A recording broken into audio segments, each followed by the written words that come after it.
All right. I'll keep my little portion brief, but I do want to thank you so much for coming out tonight. Welcome to our virtual audience as well. Hello. This is Left Big Books presents Andrew Dana Hudson for his new book, Our Shared Storm. We appreciate you supporting Left Big Books. We are recovering from a flood, which I feel like is so appropriate for this book. And it is because of your support that we are able to do so many incredible events that we are able to have Dana Hudson here with us this evening. I will sneak peek a couple of really incredible big events that we have coming up in September. We have Pulitzer Prize winning author Andrew Sean Greer, New York Times bestselling author and local Sarah Kendzior, Pulitzer Prize winner Buzz Bissinger, and bestselling author of the What If books, because the second one is coming out soon, Randall Monroe. And those are all coming up in September, and I am thrilled and excited. And now about tonight's book. Through speculative fiction, 5 interlocking novelettes explore the possible realities of our climate future. What is the future of our climate?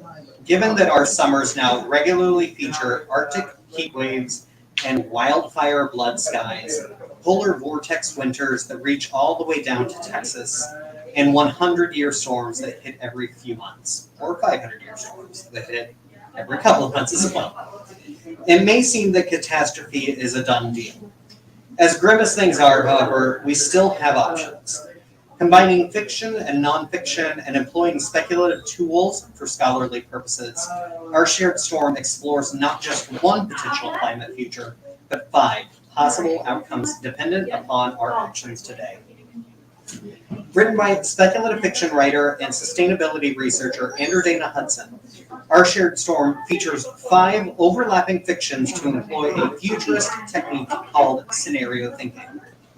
Rather than try to predict how history will unfold, picking one out of many unpredictable and contingent branching paths, it instead creates a set of futures that represent major trends or counterposed possibilities based on a set of climate modeling scenarios known as the shared socioeconomic pathways. Kim Stanley Robinson says, Hudson has found a way to strike together all the various facets of our rapidly changing climate future, sparking stories that are by turns and often all at once, ingenious, energetic, provocative, and soulful. He is the face of this new movement in science fiction, and we're lucky to have him. Andrew Dana Hudson is a speculative fiction writer, sustainability researcher, and narrative strategist. His stories have appeared in Slate Future Tense, Lightspeed Magazine, Vice, Terraform, MIT Technology Review, Grist, and more, as well as in various books and anthologies. His nonfiction writing has appeared in Slate, among others. And now, would you all please help me in very warmly welcoming back to St. Louis, Andrew Dana Hudson for Left Big Books.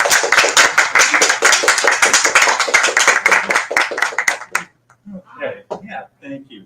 What a lovely welcome, and obviously really good to be here after rescheduling for pandemic reasons, and now finding myself here, the store itself having suffered some heavy weather. So yeah, I'm excited to be in this space, which has been a favorite of mine for years. So I'm just, I guess Sean did a pretty good job of opening up of describing the conceit of the book. So I'll just jump in and read a little bit from a few of the sections. Each of these stories has sort of the same set of four characters, and we remix them in different ways depending on how the circumstances of the choices that we collectively make over the next few decades shape their lives. So we'll start off with just the very beginning of the fiction portion of this book, which is from the shared socioeconomic pathway number 2, which is a middle of the road scenario, which present trends continue. There's not one dominating force that becomes a key driver of how and where we end up going with our politics. And so this section is called Politics is Personal. The opening ceremony had birds, pale brown. I should take this off. Is that right? Yeah. Okay. The opening ceremony had birds, pale brown blurs arcing over the plenary in elaborate formation. Dear friends, we are in trouble, the outgoing COP president said from the podium. It was a traditional line, no one knew, and who got to say it during the opening ceremony was a matter of some diplomatic horse trading. Despite our 60 years of effort, the world stands poised across 550 ppm, locking us in for more than 2.5 degrees of catastrophic warming. Were birds a new flourish? Noah watched them whirl, thinking back. COP59, Singapore, no ceremonial birds. COP58, Cape Town, no birds.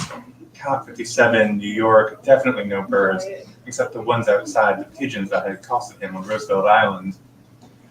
We must come out of this COP with a real and realistic London rulebook for mitigation and adaptation, and we must each commit to raising sequestration emissions so that we can finally do the right thing, put it back in the ground.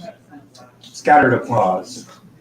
The outgoing Singaporean COP president handed a tiny gavel to the new Argentinian COP president, who clapped it on the podium, officially opening the 60th Conference of the Parties to the United Nations Framework Convention on Climate Change. Noah had heard it all before, the exhortations to commitment and ambition, the stresses on specific words to help news algorithms parse the subtext. Once he had fiercely taken notes, hoping to guess from that subtext the character of the negotiations to come. But this year he just zoned out, followed the aerial dance of still-swooping birds. What kept them coordinated, he wondered. Tiny insect drones with chips in their brains. The COP60 president began a somewhat more conciliatory speech, filled with lines about common but differentiated responsibilities and operationalizing the win-win solutions, just in case any of the parties had gotten the impression that they were being asked to increase ambition. Buenos Aires had been host to COP10, and the Argentinians were keen to make that half-century anniversary a self-congratulatory one. Noah's phone buzzed with priority. It was Martin Tolmley, U.S. head of the delegation, his boss. I'm getting sucked into last-minute DC scrambles, the message said. Can you pinch it for me in these constituency sit-downs? Details attached. Noah scanned the meeting list and silently groaned. Martha's assistant had already updated his schedule, bumping him out of several negotiating sessions. He wondered if he could reschedule with the constituencies one by one, but that would mean missing out on vital COP activities like beating the rush at the lunch buffet and flirting with the barista at the German pavilion. At least the first sit-down was coming up soon, an excuse to bail early on the opening ceremony. He half stood, shuffled to the plenary exit hall. The plenary hall exit. He looked up one last time, marveling as the tan flock seemed to mime a crashing wave. A fleck of white shit landed on his pink badge.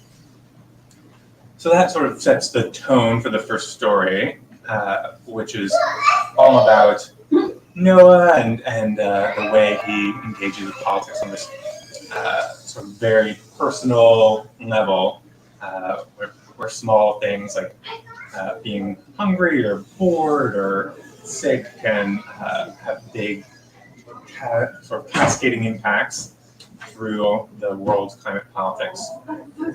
All these stories are set at different versions of the COP, the Conference of the Parties, which is the world's global climate negotiations that we have every year. We just had COP26 in Glasgow, where we signed a new agreement. Pretty much all the countries sort of signed this Glasgow Pact, and this year is COP27, which is going to be in Egypt. Not every COP is the signing of a new agreement, but all of them, we show up every year to kind of do kind of some maintenance work, to work on the rule book for the agreement that we've signed, to report on progress, and it's just the biggest climate change conference in the world. So the COP turns out kind of differently in each of these scenarios. So the next story is called Too Fast to Fail. This is from SSP5, which is a scenario they call fossil fuel development, taking the highway. It is kind of a scenario in which we decide to forego any kind of cuts to emissions, and instead we simply burn all the fossil fuels we can to power cheap economic growth, and sort of consequences for the climate be damned. So this story follows Luis, who we encountered later in the previous story as a cab driver. But in this case, he has a little more, he's in a little better position to sort of hustle and try to become an entrepreneur. So this story is called Too Fast to Fail. To pick up his cop badge, Luis wore his blue antiquated H-Zoo suit with the graphic paisley lining that lit up neon and product lighting. This he paired with studded vegan high tops from the Jimmy Choo sponsored dancewear imprint Immobiles, which he had borrowed from his artsy younger sister. He topped the fit off with an exquisite bun pattern licensed from a Canadian stylist for whom he had done some brief but lucrative modeling work. Isn't it gauche to wear a Taiwanese jacket with Malaysian shoes to a diplomatic event? Marcella asked as he pulled on her boots. Given the unfortunate brand tensions between those two countries, I mean. No, sis, I've done my homework, Louise said. The new boss was a pre-alpha influencer for Mobile's parent platform, Travesty.club. I want to come out of this gig as more than a booth boy. I got to demonstrate some serious brand awareness. So fitted, and Luis gassed up his freshly leased Mazda and gunned down 25 de Mayo to 9 de Julio, then up toward the convention districts in Recoleta. It was a beautiful day. The sun was shining hot, so he cranked his car's AC, that life-giving breath. Along the way, he watched the projections on the spinning air purifiers by the highway dance with the logos of the road's new December sponsors, Fiat, Alibaba, Flovent, Halliburton, Chevrexon, and of course the UNFCCC. He parked at the Four Seasons, splurging on valet. The official event didn't start until tomorrow, but the expo center buzzed with crews doing setup, camera drone shooting, B-roll for product story convention logs, venture scouts munching cheese and prosciutto at pitch preview socials.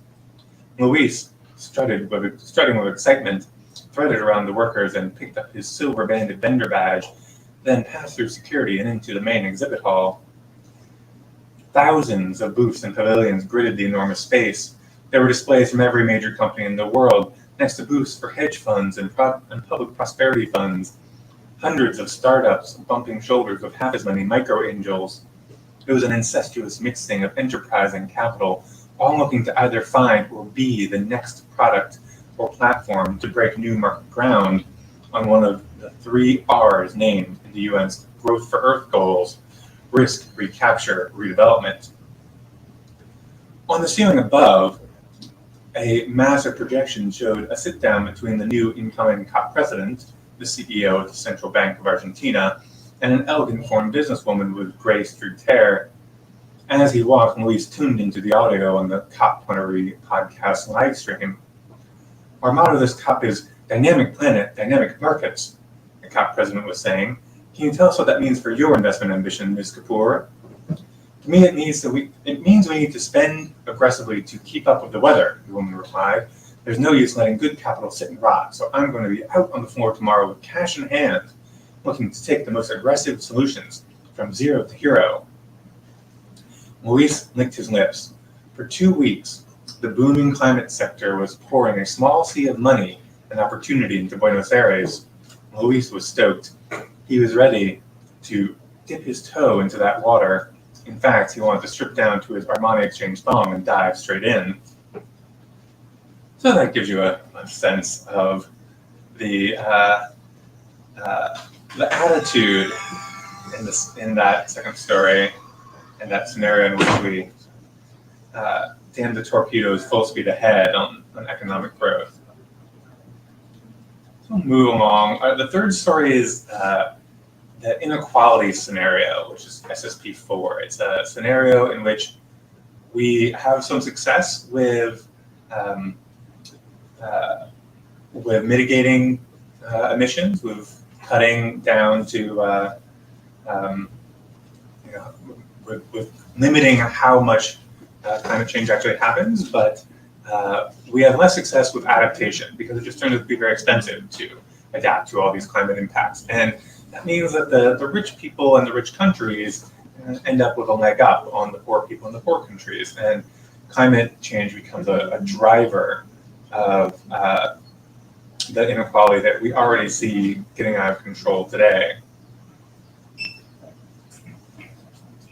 So in this story, Saga, who was an activist in the first story and an international pop superstar in the second story, is in this story a kind of apparatchik for the plutocrat who attends the COP and throws her weight around. In this scenario, the COP has become a little more of a Davos situation, a meeting for all the wealthy and powerful entities, whether they're countries or corporations or individual families, to come and decide how they're going to rule the rest of us.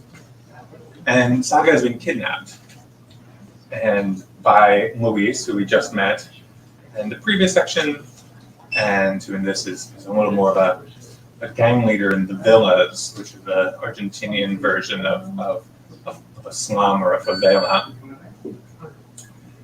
And so Saga and Luis end up having, in the context of their sort of kidnapper-kidnappee relationship, they end up having some debates about the nature of the world and of climate politics in their time. I don't feel guilty about surviving, Saga said, trying to take the accusation head on. And Saga has just sort of talked a little bit about growing up in a refugee camp in Sweden, and but is being pushed a little bit on whether or not it was right of her to exit and to sort of claw her way out of that situation and into this situation of relative privilege serving a plutocrat. I don't feel guilty about surviving, she said, trying to take the accusation head on, or taking my shot at a new life. I didn't have a choice. Everyone would have done what I did if they could. Now I have put myself in a position to make things better for people all around the world. You mean now you work for the plutes, Luis said. That's the problem. When you serve just yourself, you end up serving them. Do you think I should have done what you did? Start a gang, run the slum, start kidnapping anyone just a bit better off? What's your alternative? Luis gave his lopsided shrug.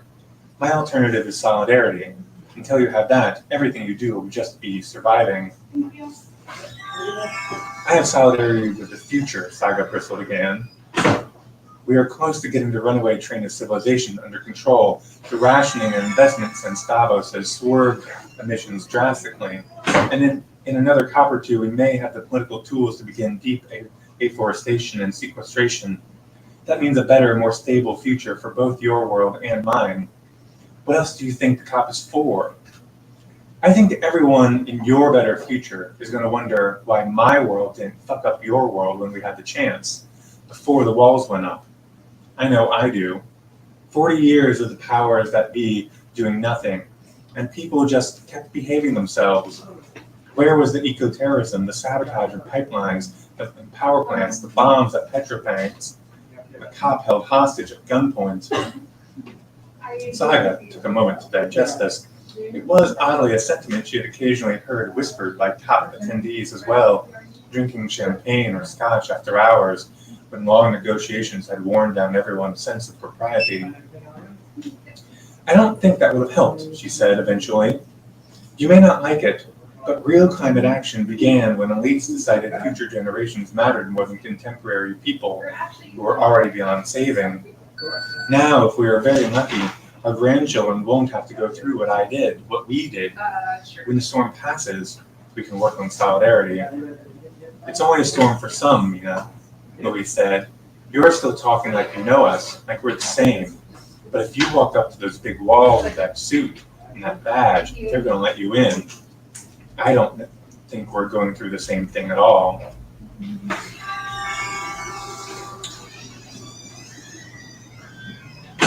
So the fourth section, how am I doing on time here? Okay.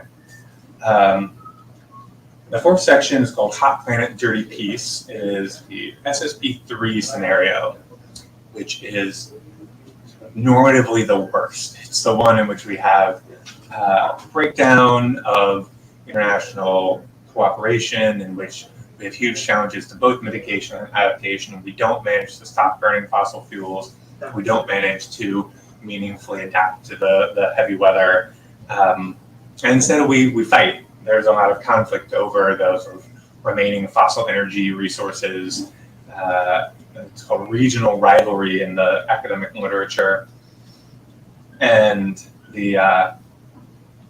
as a result, the COP in this story is really more of an academic exercise because there's no UN anymore. There's not really any kind of international institution, but people still get together every year and kind of chart our descent into the hothouse as best they can. And so in this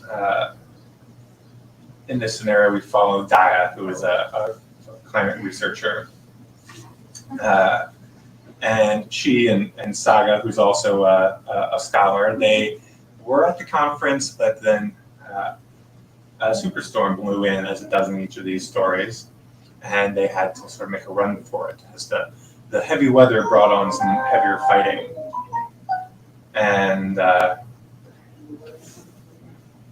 they end up holding up in a bar with several other scholars, including Noah, and just sort of talking about where it all went wrong for the evening while the hurricane batters the building. So where did it all go wrong? Saga asked the group. Or to put it another way, what needed to go right? Are we assuming, Mary said, for the sake of argument, that climate collapse wasn't locked in before the COP began? Saga nodded.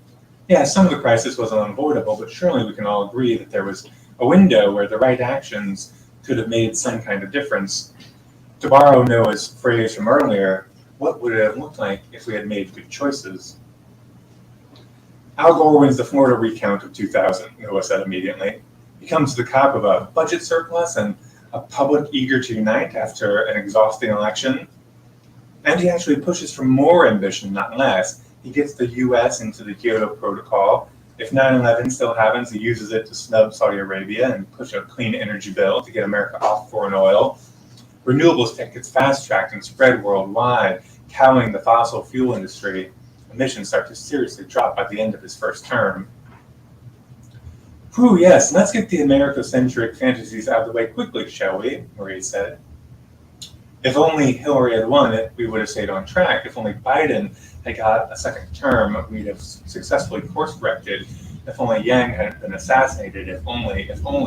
The United States is always just one good president away from leading the world into a shining utopia.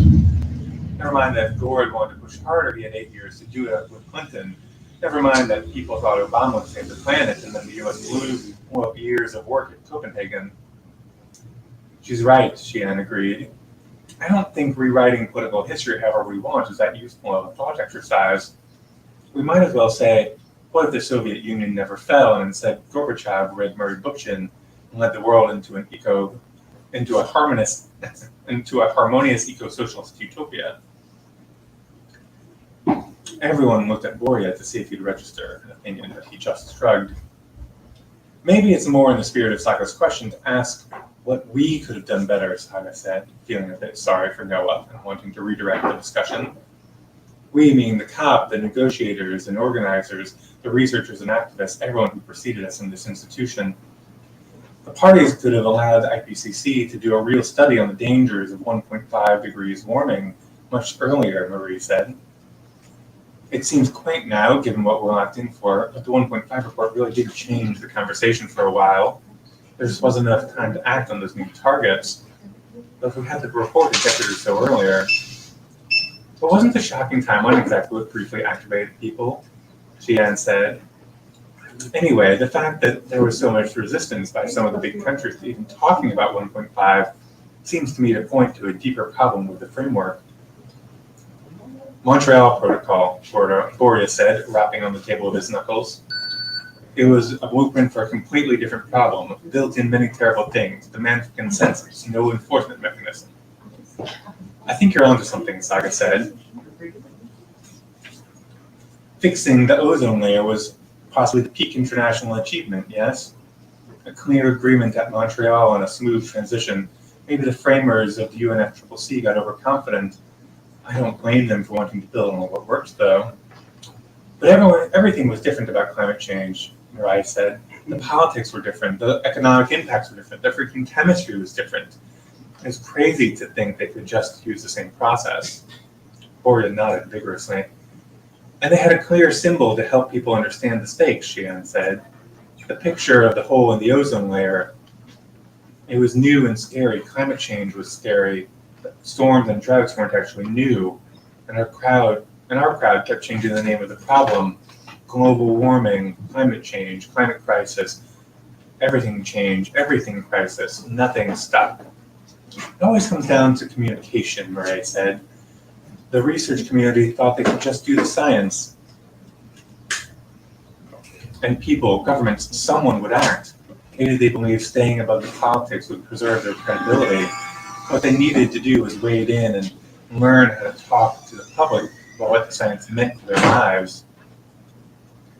I disagree, Daya said. The conversation was starting to swirl around the same tired tropes of ivory tower boffins trying to explain the onrushing peril to ignorant, oblivious chuds. Decades of obsession with climate communication were born out of a lack of analysis of actual power. Montreal worked because DuPont Chemical, its patent on Freon, was about to expire. They went along with the transition, profited from it. The fossil fuel industry saw decarbonization as an existential threat and immediately started confusing the issue, politicizing the science, resisting the environmental movement at all fronts. It was a bigger sector, more powerful capital as a whole was deeply invested in fossil profits and reserves, and in the end sided with the industry at every turn. Not having a picture of climate change to show the public only mattered because the technocrats weren't willing to go against their moneyed masters. A lot of good that did them, Noah said. I don't dispute that the fossil companies encouraged early fragmentation, even directly backed the GLONASS and some FASH, but their business has to be a lot harder now that you can't build a pipeline across borders without someone trying to blow it up, or ship your product across the ocean without an escort against pirates. Shit, neo-Peronist-style governments have renationalized a nice chunk of carbon reserves. Fragmentation isn't working out for anyone, even the bad guys. Everyone gets that, and if they don't yet, they'll figure it out quick once a real discussion around reunification starts spreading. This brought a few eye rolls, but it was Boria who said what they were all thinking. And yet military tanks and Humvees still get their diesel. Rockets and helicopters do not run out of fuel. Fossil companies are still in business when many rivals are not. Gears of war turn, and will keep turning until no one is alive to fight. So the last story is the happy ending, as it were, is SSP-1, which is a sustainability scenario. It's called If We Can Do This, We Can Stop Asteroids. And in this one, there's not one perspective character. We revisit our four previous characters, and we also get to see a little bit of how the city deals with the superstorm of Buenos Aires, which has successfully navigated the transition and built itself a good amount of infrastructure to protect it from events just such as this. How they handle it. So I'll read just a few passages from that. After the storm came a bright warm morning and much work to be done. Faces poked out of broken windows waved at each other. Glass was swept off doorsteps. Leaves were cleared from solar panels, and extension cords were tossed from rooftops to charge phones and run water filters. Gardens were picked through for surviving plants and produce. Dusty disaster kits were pulled from closets. Rooms were found for those put out. Neighbors mobilized cleanup crews. Strangers went to check on strangers. Perhaps the most notable forms of damage were broken windows, which spilled music onto the streets for several days after, and breached ground fridges. Many home clusters and apartment buildings had invested in these passively cooled summer pods, subsidized by the city in the late 20s. The storm coincided with the sealants on doors and joints in the most popular models, showing their age. And some porteños found after the storm that rain and groundwater had leaked in, generally making a mess. While little food had actually been spoiled, a good cleaning and repair was usually in order. So many moved the contents of their fridges out to the sidewalks, laid out on collapsible tables, and encouraged neighbors, cleanup crews, and passersby to help relieve them of their perishables. Others brought out produce salvaged from wind-torn gardens and window boxes. Much of this bounty was used to prepare huge communal meals to support the recovery efforts. The days after the storm became a kind of informal feast week, the smells of cooking overpowering the whiff of flood rot, the noise of construction and demolition mixing with the sounds of cooking, laughing, sharing food, dancing, belching, singing, dishes clinking and bottles clanging as boisterous toasts were made. The joy and catharsis of these festivities, however, were cut through the serious mood the storm had brought to the city. While everyone agreed that the damage could have been much worse, the Black Swan disaster was a reminder that, despite the successes of the transition era, the great reforms made locally and globally, they were not out of the woods yet. The Earth's oceans and atmosphere were still dangerously energized by greenhouse warming and would remain volatile for generations. Glaciers were melting, tundra was thawing, ecosystems were struggling to adapt. The climate crisis had an inertia that would take centuries to roll back, even if the most critical transitions had been accomplished. The planet was in for a long, rough, precarious time. Everywhere in the world knew it, but some weeks, some places knew it more than others.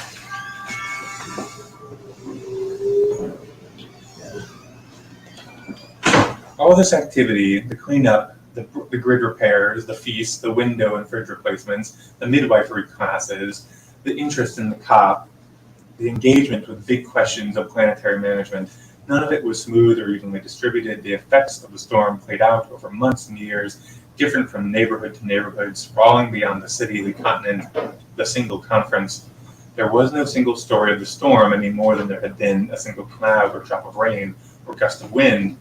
The storm wove into countless stories, playing a role in triumphs and disappointments, breakups and flirtations, marriages, divorces, promotions, bankruptcies, career changes, ambitions, affairs, artistic breakthroughs, friendships sparked and ended, children conceived and come of age, homes remodeled, blocks transformed, cities reinvented, life carrying on as it always had into a future that was forever uncertain, but not, it was hoped, and welcome. So, thank you all for listening. So we have full questions.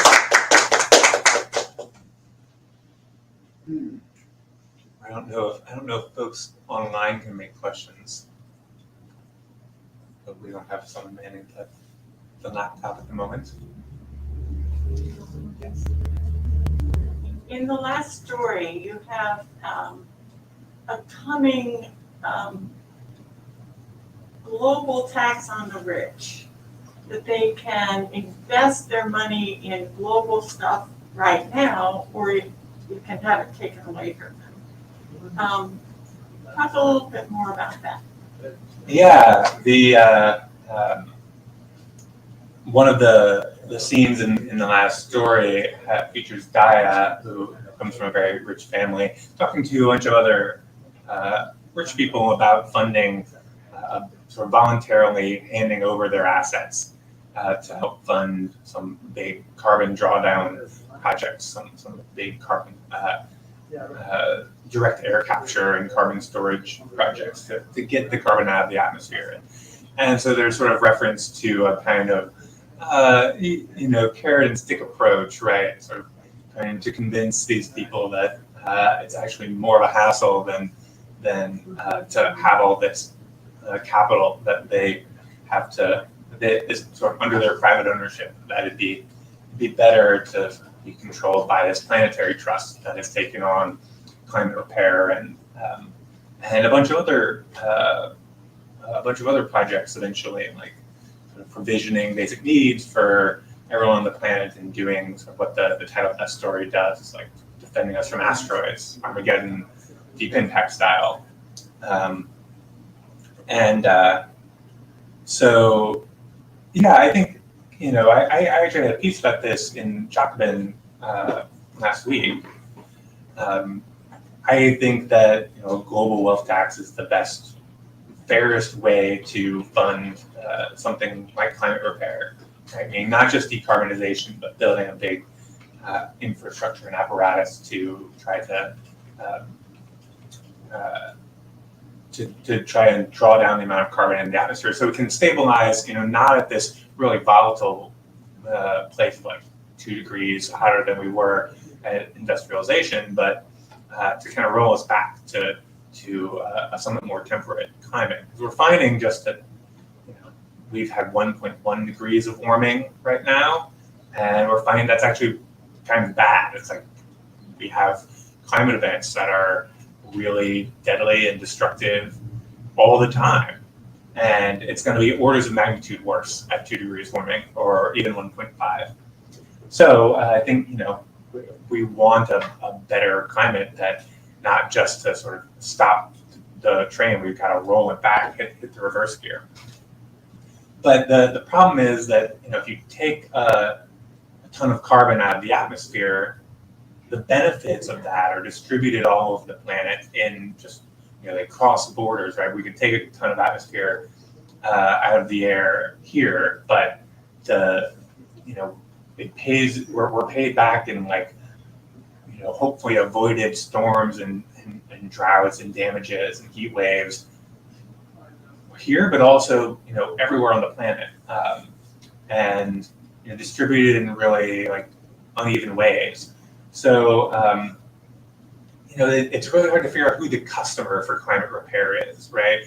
Who is the entity that can pay for it? Even if we, cities have been and states have been the sort of traditional institutions that sort of regulate air quality and that sort of thing, right? But this isn't quite about air quality; it's about radiative forcing, which is what sort of climate scientists call, how much the atmosphere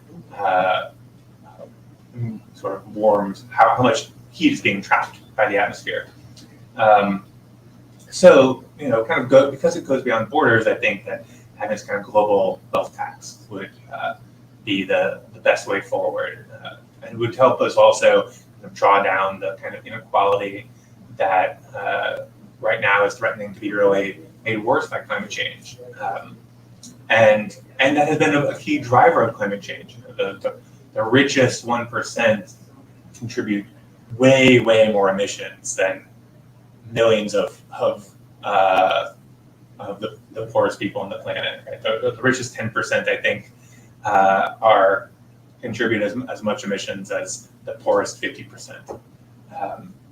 So, and the way things are looking, climate change is sort of going to be this huge transfer of wealth from the working classes, from the poorest people in the world to the wealthiest people in the world, who are going to be insured, and the poor people are not. Right? I mean, even though in many ways it's not like the rich get out of this well, right? They don't, right? And it's crazy that they seem to think they're going to be okay, that this isn't going to be just a disaster for them too, but sort of in this kind of comparative way, which maybe is they're thinking as long as they're a few rungs higher. But I think that would it would serve a sort of a multitude of purposes, and and be just sort of a fair mechanism, and help us start building the kind of institutions that can actually handle climate change.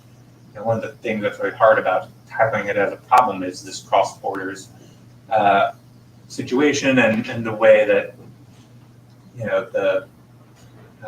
every country kind of wants to minimize how much they do because everyone else is also minimizing how much they do. Right? There's just this incredible tight-fistedness by almost everyone at the COP, all the parties, which is bizarre. One would think that there's huge sort of benefits and money to be made and growth potential and accolades to be won, and by being sort of first to the hit various milestones of transition, but that hasn't been the culture, and I think the nation state is just really ill-equipped to handle this. So something like a global wealth tax would help us start building institutions that go beyond that particular formula. In one of the stories, I can't remember which one, you talk about, one of the characters is talking about the failure to properly communicate the,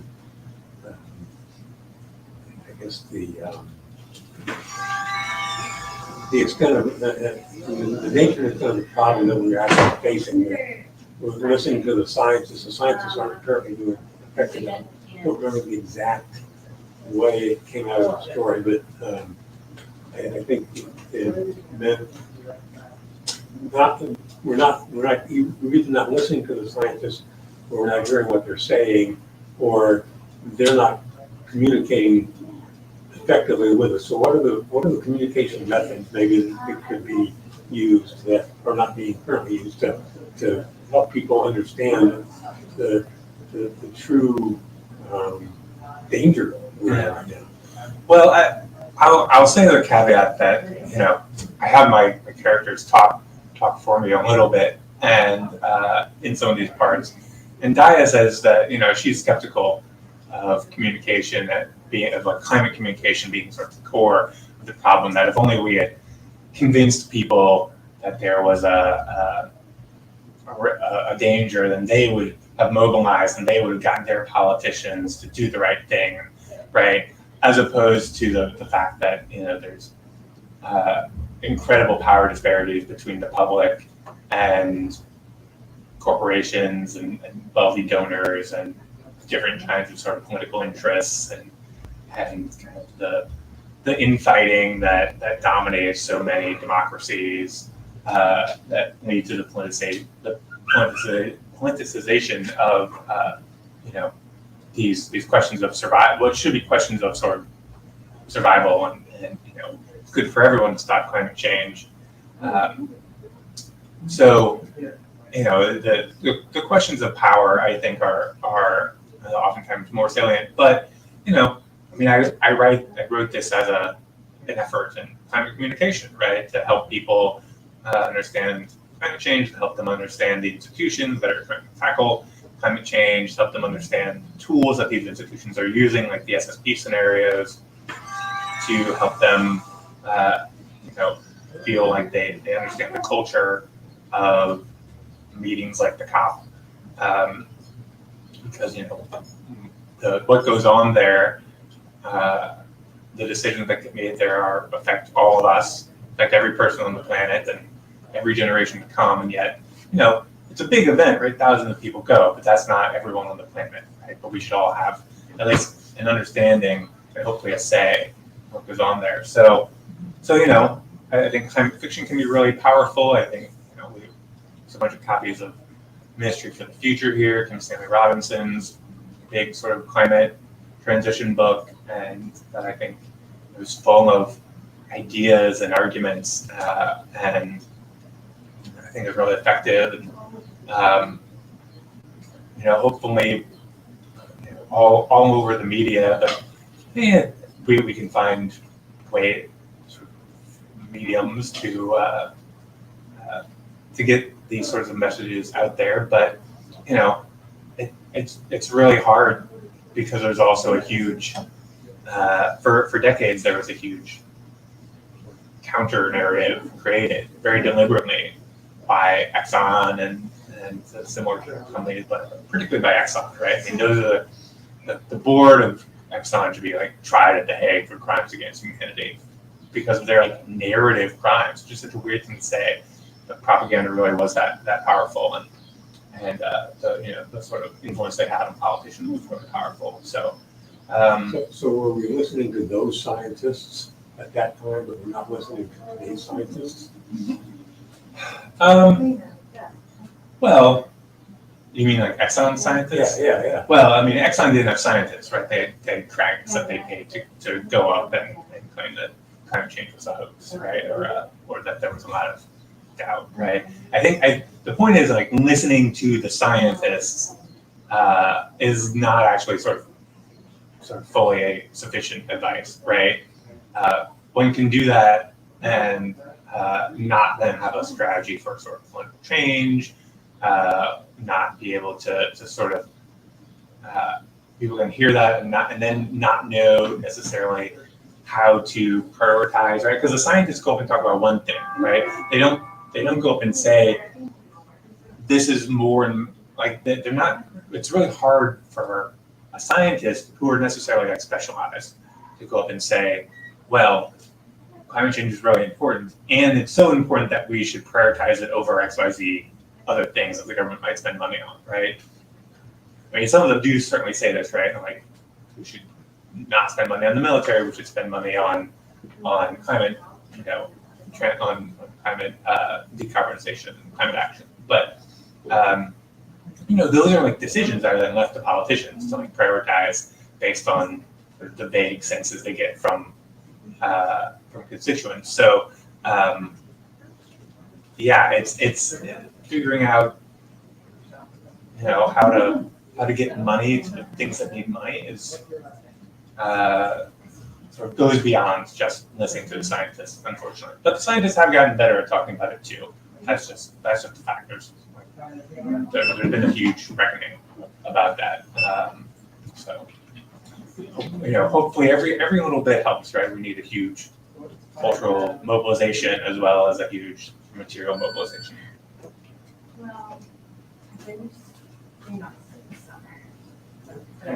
Well, I think that they close at 8, so maybe we'll call it there. Thank you.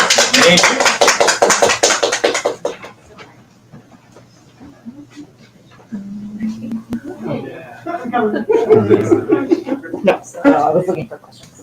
Oh, yeah. There were a couple people watching, but I didn't see any questions. I actually was logged in